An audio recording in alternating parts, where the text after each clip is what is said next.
Welcome to this video. In this video, we're talking about decorators with arguments. In our last video, we talked about what decorators are and how you can write decorators using the manual way and the basic which we did here, which is the manual way. This way we can write it manually, and this is how we can apply it in the normal way. So in this video, we're going to do for that of having an argument in our decorator, because right now there's no argument here, because we check on this grid here. This is a this is what we're changing. So I would say, sorry, this is the function that we're modifying or changing the wrapping, having a wrapper on top of it by making use of this other function, which is this guy, to change it. But there's no any argument, it's something like X or Y or something that is collecting. So in this video, we're going to make do something called decorators with argument. So that's basically what we're going to do in this video. So let me comment this out. Let me write a new one. Okay, this is our old one. Let me go up. So the first thing we're going to do is to define our decorator functions. Let's say, can I call it repeat decorator? Can name it anything you want. Here it's going to take a function. Remember, I can name it anything you want. And here we're going to define a wrapper. And this wrapper is going to have what is called an args and wags. I've talked about what args and wags, and this is how to write an args: asterisk args, and then asterisk wags. Why did I put this here? This handles any values in the case where we put unnecessary values that we do not want, and this wags in case we put something like dictionary type of value, or dictionary way of writing value, which is having the key and that of and the value. So after that, we're going to create a variable called result, and it's going to hold a func.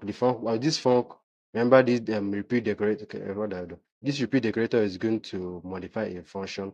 Now I'm going to write that function here. That function is going to have this our args and our quack. So let me just copy. Let me not stress myself writing it down again. So anything written is going to be stored inside this of our result. So I can say return result times 2. So I'm going to explain everything that is happening here, but let me finish. I can say return our wrapper.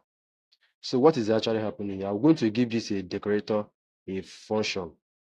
Yes, and that function is going to have an argument. And because we use this args and wags here, we don't have to specify the variable name or the what we're actually specifying. This way we can just input anything we want. And if it's just a single, I mean, if it's just a character or just a word, this arg is going to handle it. Just a single number, this arg is going to handle it. If you have something like a pair, which is a key and a value, this wag is going to handle that. So let's create our function. We can define it and can call it say hello. Remember, it can be of any thing of your choice. It can be of any name of your. I'm going to the value argument we're going to give it is a name. So when we pass this name is going to come here, and it can be anything we want. It's going to come here. It's going to be times by 2. Okay, let me return. Let me write an F string and say hello. I can say hello name. I've talked about what F string is. This is just basically hello, anything that we give it. So that's basically what this part is going to do. So let me call this of our function. Let's say print. Let's say hello. And say hello is going to take because we call this function, and when we call it, we're going to give it our argument. I'm going to give it our argument value. I can give it Peter. So what is going to happen is going to print hello Peter 2 times. This argument is going to be passed here. It's going to be handled by this args, and this arg is just going to times it by 2. So we're going to have hello Peter 2 times. So let me run it and see. Clean this our terminal here. Let's run it again. We can see we got hello Peter. What is the problem? Okay, sorry, we forgot to call this to modify the behavior of it. What we actually do, we run this function right here. We didn't modify, we didn't change or modify the function down here. So we're going to call this repeat decorator. We're not going to do a manual, we're going to do it in the convention, the way that decorators are mainly being used. So and this is just this using this art, and then the decorator want to use to modify that of the function or a method. Let's run it and see our output. You can see I got hello Peter, hello Peter. You can see how good that was. So if I want to give it, let me give it a little bit space here. I gave it space so it won't join together. Okay, you can see hello Peter here, and then hello Peter here. So we can, I think with this we have a little bit of understanding on how decorators with arguments work. Just want us to make this video really basic, because of we're still going to make use of it in our future videos.